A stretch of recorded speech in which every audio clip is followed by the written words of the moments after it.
After the elections, the MLAs belonging to the ruling party will elect their leaders who will become the chief minister. Election के बाद जो MLAs थे, जो ruling party में जो 44 seat से BJP जीती, 44 सीट बीजेपी के पास थी, वो जो रूलिंग पार्टीज थी वो सब मिलकर वो 44 MLAs ने मिलकर क्या किया, वो लोग एक लीडर को चुनते हैं और जो वो लीडर को चुनते हैं तो उस लीडर को हम क्या कहते हैं, चीफ मिनिस्टर। उस लीडर को हम क्या कहेंगे, chief minister. And in this case the BJP MLAs, in this case the BJP MLAs choose Shri Jairam Thakur as their leader and he became the chief minister. उसके बाद से जो 2017 में हिमाचल प्रदेश में ये जो कॉन्स्टिट्यूंसीज का वोटिंग हुआ था, असेंबली का वोटिंग हुई थी लेजिस्लेटिव में, तो उन लोगों ने जो 44 MLA जीते थे बीजेपी ने, तो उसके बाद से उन्होंने अपना एक लीडर चुना और वो लीडर उन्होंने चुना तो उसे हम चीफ मिनिस्टर कहते हैं। और वो जो लीडर थे वो कौन थे, Shri Jairam Thakur, Shri Jairam Thakur. And the chief minister then select other people as minister. जो चीफ मिनिस्टर थे वो उसके बाद जब चीफ मिनिस्टर बन जाते हैं तो चीफ मिनिस्टर क्या करते हैं, अदर पीपल, उसी MLAs में उन कुछ पीपल्स को सेलेक्ट करते हैं, मिनिस्ट्रीज के मिनिस्टर बनाते हैं। उन पीपल्स को सेलेक्ट करके मिनिस्टर्स बनाते हैं, लाइक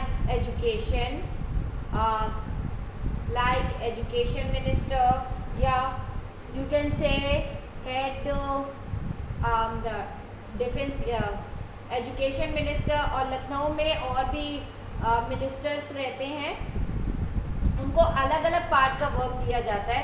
जैसे आपका नगर निगम के वर्क्स हो, म्युनिसिपल कॉर्पोरेशन का हेड जो होते हैं उनको भी देखा जाता है, मतलब अलग अलग पार्ट का वर्क कर दिया जाता है, उनको अदर रिस्पॉन्सिबिलिटीज दी जाती है।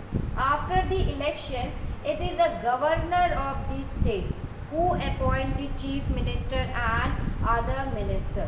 मोस्ट इम्पॉर्टेंट पॉइंट कि आफ्टर द इलेक्शन के बाद जो MLAs होते हैं, वो जो रूलिंग पार्टी के होते हैं वो एक लीडर सेलेक्ट करते हैं और उस लीडर को हम क्या कहते हैं, चीफ मिनिस्टर। लेकिन चीफ मिनिस्टर को अपॉइंट कौन करता है, चीफ मिनिस्टर को अपॉइंट सिर्फ गवर्नर करते हैं, गवर्नर चीफ मिनिस्टर को अपॉइंट करते हैं। एंड चीफ मिनिस्टर को भी अपॉइंट करते हैं और जो चीफ मिनिस्टर अदर मिनिस्टर्स को सेलेक्ट करते हैं अपने स्टेट में वर्क के लिए, काम के लिए, कि सबको अलग अलग एक रिस्पॉन्सिबिलिटी दे देते हैं, तो उनको भी कौन अपॉइंट करता है, कौन अपॉइंटमेंट लेटर देता है, लाइक गवर्नर। कौन देता है, governor. The chief minister and other ministers have the responsibility of the chief minister and other ministers have the responsibility of running various government departments में रन करना, उनकी रिस्पॉन्सिबिलिटी लेना, उस डिपार्टमेंट्स में कौन कौन वर्क कर रहा है, क्या क्या वर्क्स हो रहे हैं, कितनी डेवलपमेंट्स चल रही हैं, ये सब इन किसका काम है, मिनिस्टर्स का। ये सब वर्क का चीफ मिनिस्टर और मिनिस्टर दोनों ही मिलकर ये रिस्पॉन्सिबिलिटी लेते हैं, पूरे स्टेट्स की रिस्पॉन्सिबिलिटी वो लोग लेते हैं कि हर गवर्नमेंट डिपार्टमेंट्स को कैसे वर्क करना है, ये लोग गाइड करते हैं। लाइक और governor of Uttar Pradesh, who is the governor of Uttar Pradesh, Anandiben Patel. Governor of Uttar Pradesh कौन है, आनंदीबेन पटेल। एंड या the head of the state is the government.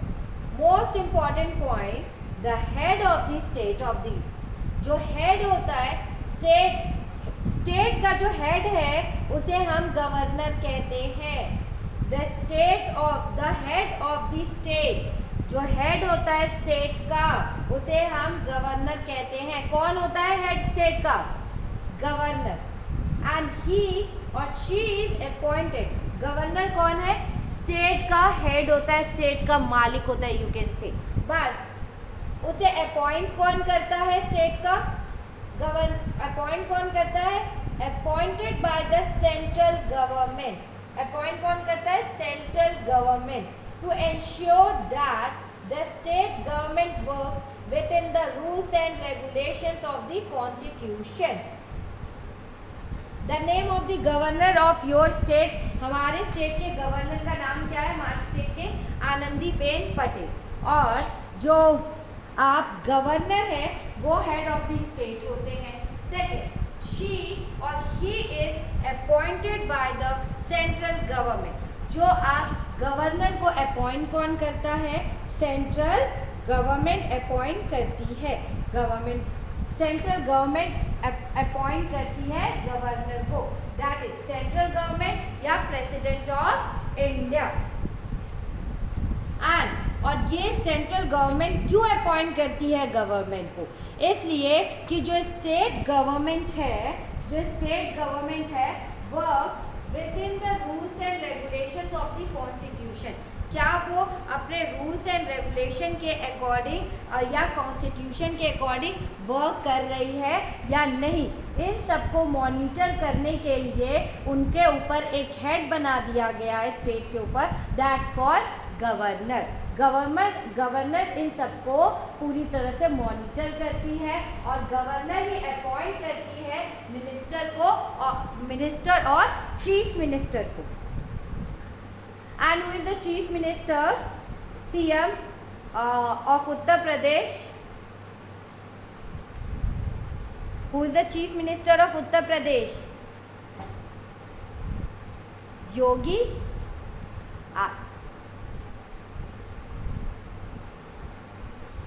Adityanath. Yogi Adityanath. And governor of Uttar Pradesh Anandiben Patel, chief minister of Uttar Pradesh Yogi Adityanath. And responsibility कौन लेती है? हेड ऑफ द स्टेट कौन है? Governor है।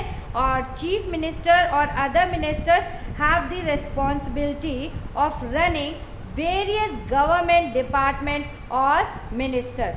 Mean कि वो रेस्पॉन्सिबिलिटीज़ लेती है चीफ मिनिस्टर, और मिनिस्टर रिस्पॉन्सिबिलिटी अपने पे लेते हैं, पूरे राज्य की रिस्पॉन्सिबिलिटी उनके ऊपर रहती है कि उनके जो गवर्नमेंट डिपार्टमेंट्स हैं वो प्रॉपरली वर्क कर रहे हैं या नहीं। और इन सबको पूरे लोगों को चीफ मिनिस्टर और मिनिस्टर्स के ऊपर जो हेड होते हैं गवर्नर, वो मॉनिटर करते हैं, जिन्हें सेंट्रल गवर्नमेंट अपॉइंट करती है और सेंट्रल गवर्नमेंट और the president of India appoint करते हैं। और if question arises first citizen of India, ये you can say first citizen of the country, first citizen of the country या first citizen of the country कौन होते हैं? First citizen आपके central mean president होते हैं। फर्स्ट सिटीजन आपके कौन होते हैं? President. Second, they have separate offices. जब सेपरेट रिस्पॉन्सिबिलिटी मिनिस्टर्स को मिलती है दूसरे डिपार्टमेंट की, तो उनके सेपरेट ऑफिसेस भी होते हैं। And a legislative assembly is a place where all the MLAs, whether from the ruling party or from the opposition party, meet to discuss various things. अब लेजिस्लेटिव असेंबली में ruling party ने अपनी government भी बना ली, select कर लिया minister, chief minister भी select कर लिया। अब उनको जो वर्क करना रहता है, तो वर्क करने के लिए लेजिस्लेटिव असेंबली में सब रूलिंग पार्टी के मेंबर भी वहाँ पे जाते हैं, बीजेपी के भी मेंबर्स जाएंगे, कांग्रेस पार्टी के भी मेंबर्स जाएंगे, सपा भी जाएगी और बीएसपी भी, ये सब पार्टी वहाँ पर डिस्कस करने के लिए जाती हैं। हेंस वेरियस थिंग्स पे वहाँ पे डिस्कशन होता है। जब वेरियस थिंग्स पे डिस्कशन होता है तो जिसमें मेजॉरिटी होती है वो चीज़ें वो वर्क होता है। Hence, some MLAs have dual responsibility. कुछ MLAs के ऊपर dual responsibilities होती है कि उन्हें ये वर्क भी देखना है, ये वर्क भी करना है। One as an MLA and other as a minister. Means कि जो मेंबर ऑफ लेजिस्लेटिव असेंबली होते हैं कॉन्स्टिट्यूएंसीज के, उनको अपना एरिया भी डेवलप करना होता है, वहाँ की भी चीज़ें उनको देखनी पड़ती है। और अगर उनको दूसरी रिस्पॉन्सिबिलिटी दे दी जाए या आप एजुकेशन मिनिस्टर भी आपको अगर बना दिया जाए तो आपको वो रिस्पॉन्सिबिलिटी भी देखनी पड़ती है। आप ये नहीं कह सकते कि आपको मिनिस्टर बना दिया तो आप आप मेंबर ऑफ लेजिस्लेटिव असेंबली का वर्क, अपने रीजन की डेवलपमेंट का वर्क, अपने एरिया की डेवलपमेंट को, कॉन्स्टिट्यूंसी को नहीं देखेंगे। अगर आप ऐसा करते हैं तो आपको नेक्स्ट टाइम कोई भी वोट नहीं देगा। That's a fact and we will read about this further. हम इसके बारे में आगे पढ़ेंगे। Let's revise.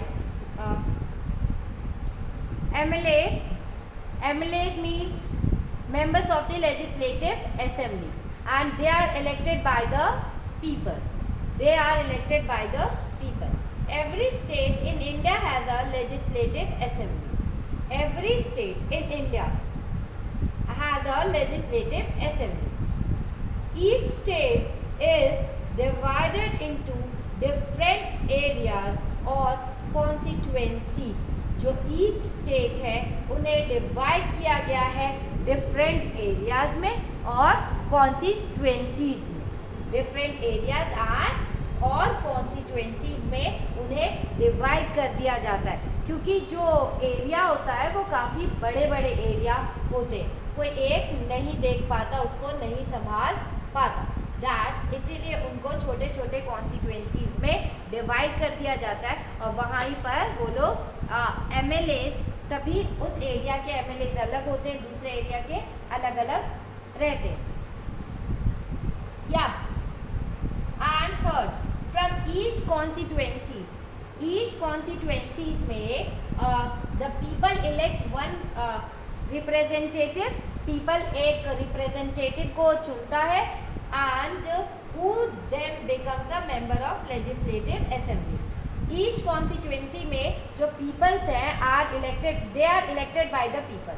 हम उन्हें elect करते हैं, इसलिए elect करते हैं कि वो आगे जाके member of legislative assembly में जाकर हमारी problems को represent करें, हमारी problems को वहाँ पर बताएं, हमारे लिए कुछ work करें, इसलिए हम उनको select करते हैं।